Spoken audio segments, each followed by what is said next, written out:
Gold trusted gold buyers తాకట్టులో ఉన్న బంగారాన్ని విడిపించి ఈ రోజు ఉన్న మార్కెట్ ధరకే కొనబడును. మరిన్ని వివరాలకు సంప్రదించండి 7710777720. జగన్మోహన్ రెడ్డి గారి ఆలోచనలు ఒక 2 నిమిషాలు పంచుకోదలుచుకున్నాను నేను. ఇది చాలా అవసరమైనటువంటిది. ఎందుకు ఈ మాట చెప్పాల్సి వస్తుందంటే మనం అనేక సార్లు మాట్లాడుకుంటూ ఉంటాం. మనం అంబేద్కర్ గారి ఆలోచనలు ఈ దేశంలో అంటరానితనం రూపుమాపడానికి, సామాజిక ఆర్థిక సమానత్వం సిద్ధించడానికి అంబేద్కర్ గారు చేసినటువంటి కృషి, మరి ఆయన ఆలోచనల్ని అప్పటి సమాజమే కాదు ఈ ఆధునిక సమాజం ఎలా అనుసరించాలన్నటువంటి అంశాల మీద అనేకమైనటువంటి డిబేట్లు జరుగుతూ ఉంటాయి, చర్చలు జరుగుతూ ఉంటాయి. నా ఉద్దేశంలో గతంలో అంటరానితనం అంటే మనం అందరం చూస్తుండి ఉంటాం. మనం ఊరికి దూరంగాను, అభివృద్ధికి దూరంగాను, అవకాశాలకి దూరంగాను మనం చూస్తుంటాం, లేకపోతే వినుంటాం. మనం మరి అంబేద్కర్ గారి పుణ్యమాని వాటన్నిటి నుంచి బయటపడినప్పటికీ నా దృష్టిలో అంటరానితనం అయితే ఇప్పటికీ కూడా రూపు మాపబడలేదు, రూపం మార్చుకుంది అని నేను అంటాను. ఎందుకంటే ఇప్పుడు సమాజం తీసుకుందాం మనం ఒకసారి, ఇప్పటి రోజులు ఒకసారి మనం పరిశీలిస్తే ఆర్థికంగా వెనుకబడిన వాడు, మరి ముఖ్యంగా సామాజికంగా వెనుకబడినటువంటి వాడు, అది ఎస్సీ కావచ్చు, బీసీ కావచ్చు, ఎస్టీ కావచ్చు, మైనారిటీ కావచ్చు, సామాజికంగా వెనుకబడినటువంటి వాడు దైనందిన కార్యక్రమాల్లో వాడు వ్యక్తిగానో సమాజంలో గౌరవంగా ఎదగాలనంటూ తనకు కావలసినటువంటి ఒక స్కూల్, అంటే ఒక ప్రభుత్వ స్కూలు ఏ మాదిరి అది ఇప్పటికీ కూడా ఉండిపోయిందో మనం ఒక్కసారి ఆలోచించాలి. జగన్మోహన్ రెడ్డి గారు రావడానికి ముందు గురించి నేను మాట్లాడుతున్నాను.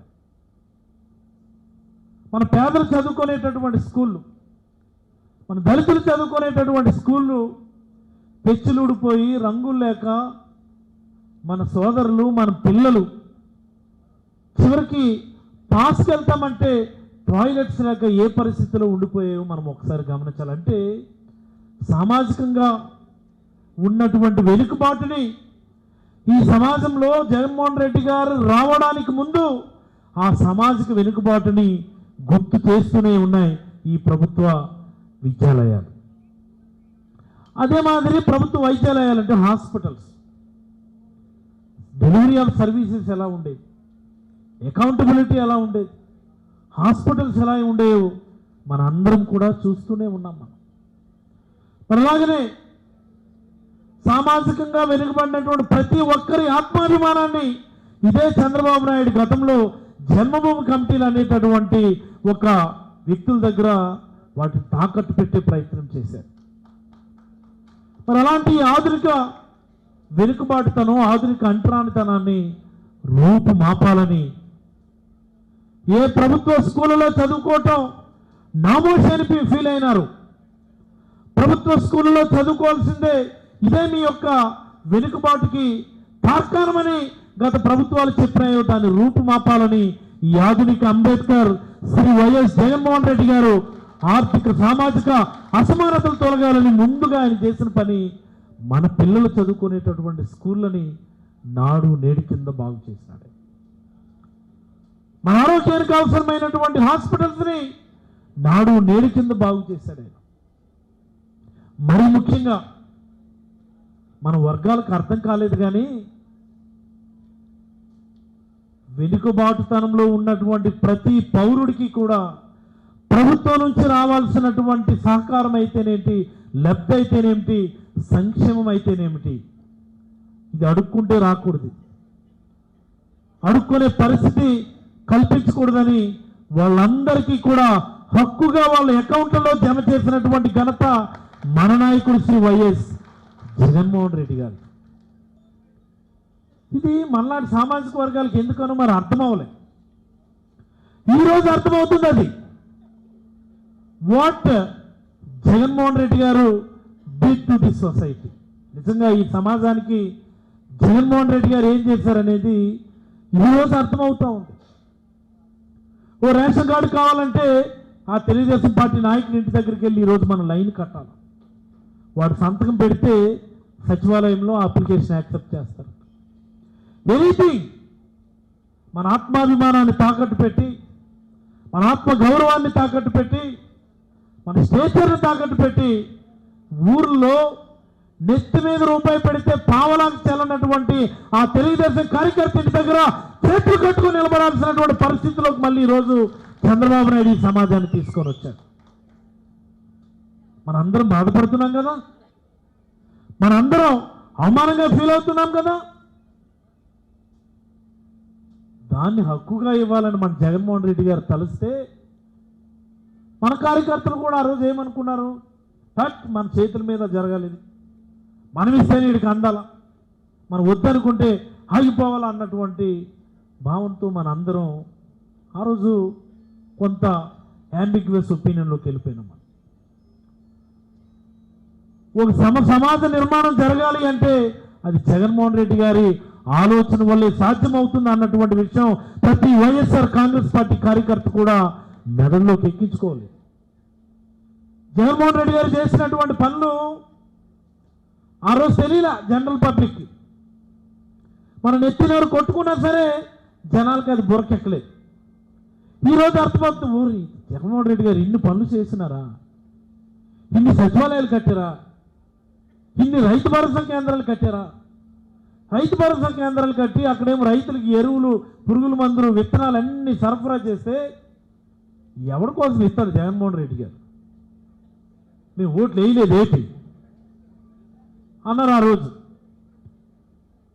ఇంటి దగ్గరికి మనం విత్తనాలు పంపిస్తే పై ఫ్లోర్లు ఉన్నాడు అనేవాడు, మీరు పై ఫ్లోర్కి తెచ్చివ్వండి. ఏమి డోర్ డెలివరీ కదా చేయమన్నారు మీ జగన్మోహన్ రెడ్డి గారు. ఖచ్చితంగా ఏంటి ఇంట్లో ఒక్కొక్కడికి పెడసారి మాటలు ఆ టైం అప్పుడు. ఇప్పుడు చూడండి చంద్రబాబు నాయుడు హయాంలో చచ్చినట్టు నోరు మూసుకొని మరి మంచి మాటలు రావు అంటున్నారు.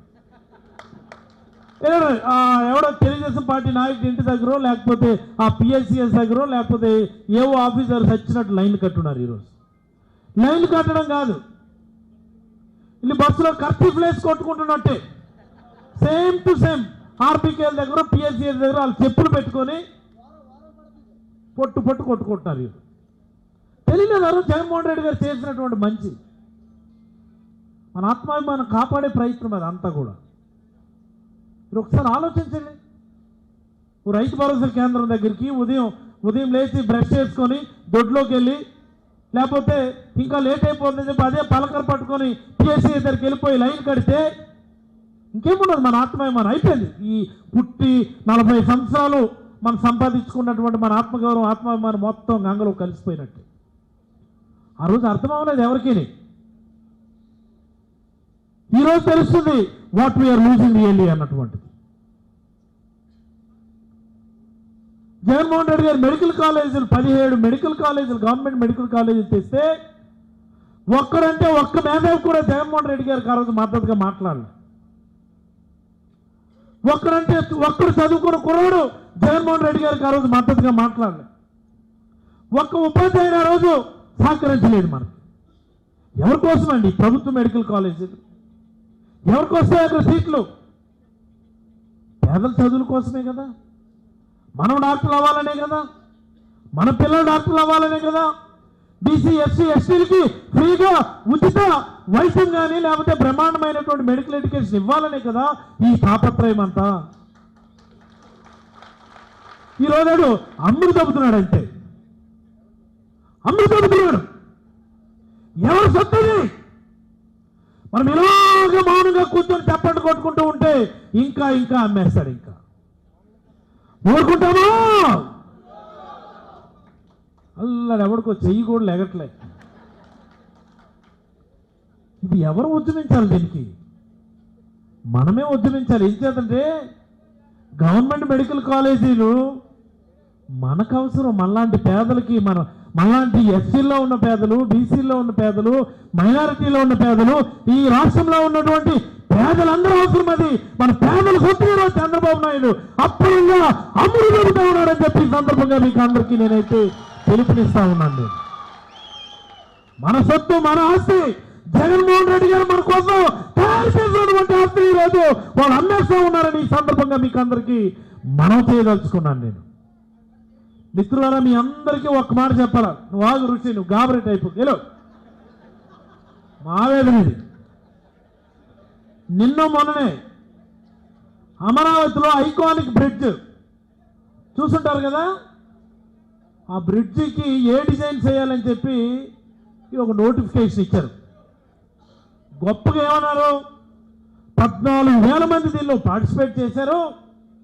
ఈ పర్టికులర్ డిజైన్ ఎక్కువ మంది ఐడెంటిఫై చేశారు కాబట్టి ఈ డిజైన్ మేము ఓకే చేస్తున్నామని చెప్పి గొప్పగా 1-2 రోజుల క్రితం పేపర్లో వచ్చింది. వచ్చిందా? వచ్చిందా? ఇది చాలా తీవ్రమైనటువంటి అంశం. ఇది ఆడ ఐకానిక్ బ్రిడ్జ్ కట్టుకుంటే మనకేటని అనుకుంటాం మనం. మనకు అవకాశం వచ్చింది, నచ్చినట్టు చేస్తాడులే చంద్రబాబు నాయుడు అని చెప్పి మనం అనుకుంటాం మనం. కానీ మిత్రులారా, ఒకటి, ఈ iconic bridge river crossing bridge ఉంటుంది. అటు ఇటు అప్రోచ్ రోడ్లు వేస్తాం, ఒక బ్రిడ్జ్, టోటల్ 5 కిలోమీటర్ల బ్రిడ్జ్. ఈ 5 కిలోమీటర్లు బ్రిడ్జ్ కంప్లీట్ చేయడానికి చంద్రబాబు చేస్తున్నటువంటి ఖర్చు ఎంతో తెలుసా? మనం ఎవ్వరం ఆలోచించడం లేదు ఈ విషయాలు. అందుకనే మనకు నచ్చినా నచ్చపోయినా చంద్రబాబు నాయుడు మన నెత్తి మీద తాండవం చేస్తూ ఉన్నాడు. కేవలం ఈ 5 కిలోమీటర్ల పని పూర్తి చేయడానికి చంద్రబాబు గారు పెడుతున్న ఖర్చు అక్షరాల 2,500 కోట్ల రూపాయలు. అంటే 1 కిలోమీటర్కి 500 కోట్లు ఖర్చు పెడతా ఉన్నాడు. చూసారా? 1 కిలోమీటర్ ఖర్చుతో ఒక గవర్నమెంట్ మెడికల్ కాలేజీ పూర్తవుతుంది ఈరోజు. 1 కిలోమీటర్ ఖర్చుతో ఒక గవర్నమెంట్ మెడికల్ కాలేజీ పూర్తవుతుంది ఈరోజు. ఆ గవర్నమెంట్ మెడికల్ కాలేజ్ కొన్ని 100 సంవత్సరాల పాటు కొన్ని వేల లక్షల మందికి ఉచితంగా వైద్య విద్యను అందించడమే కాదు, శతాబ్దాల పాటు కొన్ని కోట్ల మందికి ఉచితంగా వైద్య సేవలు అందిస్తుంది 1 కిలోమీటర్ ఖర్చు. అయ్యా చంద్రబాబు గారు, మీకు మనసు రావడం లేదు కదా? ఎలా చెప్పగలుగుతున్నారు మీ నోటితో 4,000 కోట్లు మేము ఖర్చు పెట్టలేము, మా దగ్గర డబ్బులు లేవు, మా దగ్గర ఫండింగ్ లేదని చెప్పడానికి మీరు 4వసారి ఎలా ముఖ్యమంత్రి అయ్యారని ఈ సందర్భంగా నేనైతే అడగదలుచుకున్నాను. నేను ఎవరు అడగాలి ఇవన్నీని? ఎవరు ప్రశ్నించాలి ఇవన్నీని? ఎవరు అవసరం ఇవన్నీని? మన అవసరం, మన హక్కు ఇది. పోరాడాల్సినటువంటి సమయం ఆసన్నమైన మిత్రులారని ఈ సందర్భంగా మీకు అందరికీ నేనైతే మనవి చేయదలుచుకున్నాను. నేను యోగాడే అట మఠం వేసుకొని మేటలు వేసుకొని మఠం వేసుకోవడానికి ఏమో 1 రోజు ఖర్చు 400 కోట్లు. అండర్స్టాండ్?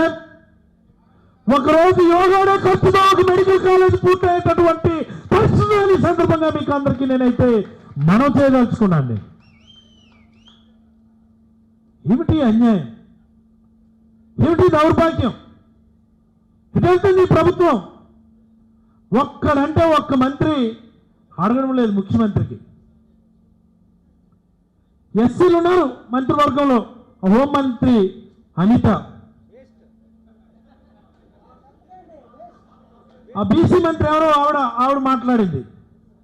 ఏమమ్మా మీరు అడగండి మీ ముఖ్యమంత్రికి వెళ్ళి, సార్ మీరు ఐకానిక్ బ్రిడ్జ్ కోసం 1 కిలోమీటర్కి 500 కోట్లు ఖర్చు పెడుతున్నారు, ఖర్చు తగ్గించండి. ఎంత అవుతుంది నాకు అర్థమవుతుందో 5 కిలోమీటర్ల బ్రిడ్జ్కి ఎంత అయిపోతాయి? ఇప్పుడు కేంద్ర ప్రభుత్వం కట్టడం లేదా ఈ ప్రాజెక్టులు? ఈ కొండలు తవ్వేసి, టన్నెల్స్ తవ్వేసి దానికి ఎంత ఖర్చు రావడం లేదే? బంగారం రైలింగ్ ఏం చేస్తున్నారు ఇటు ఐకానిక్ బ్రిడ్జ్ అంటే. అమరావతిలో వరద నివారణ కోసం 6,000 కోట్లు ఖర్చు అట.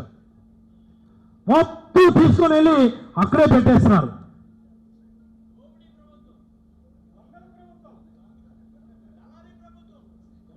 ఈ మాటలు మన వీధిలో నిలబడి మనం మాట్లాడాలా? ఇది దోపిడీ ప్రభుత్వం అని మన వీధిలో నిలబడి మాట్లాడాలా? ఇది దొంగల ప్రభుత్వం అని మన రచ్చబండి దగ్గర నిలబడి మాట్లాడాలా? ఇది దోచుకునే ప్రభుత్వం అని ఎవరు కనబడితే వాళ్ళతో నోరు తెరిచి మనం మాట్లాడాలా, మాట్లాడించాలా. ప్రతి పౌరుల్లో కూడా చైతన్యం తీసుకొని రావాలా. ఈ చైతన్య యాత్ర ఈ దళితుల గురించే ఆరంభించాలని మనస్ఫూర్తిగా మీకు అందరికీ కూడా తెలియజేసుకుంటూ ఈ కార్యక్రమంలో నన్ను కూడా భాగస్వామ్యం చేసి మాట్లాడే అవకాశం ఇచ్చినటువంటి పెద్దలకి మనస్ఫూర్తిగా కృతజ్ఞత తెలియజేసుకుంటూ జై భీమ్, జై జగన్, జై జై వైఎస్ఆర్ కాంగ్రెస్ పార్టీ. ధన్యవాదాలు. తెలుగులో ఫాస్టెస్ట్ న్యూస్ యాప్ ఇప్పుడు కొత్త అవతారంలో 5 సెకండ్లోనే పూర్తి వార్తా సమాచారం మీ చేతుల్లో. సోషల్ మీడియా ట్రెండ్స్ మీ కళ్ళ ముందుకే live TV and voice search options తో ఇప్పుడే డౌన్లోడ్ చేయండి. యాప్ లింక్ డిస్క్రిప్షన్లో ఉంది.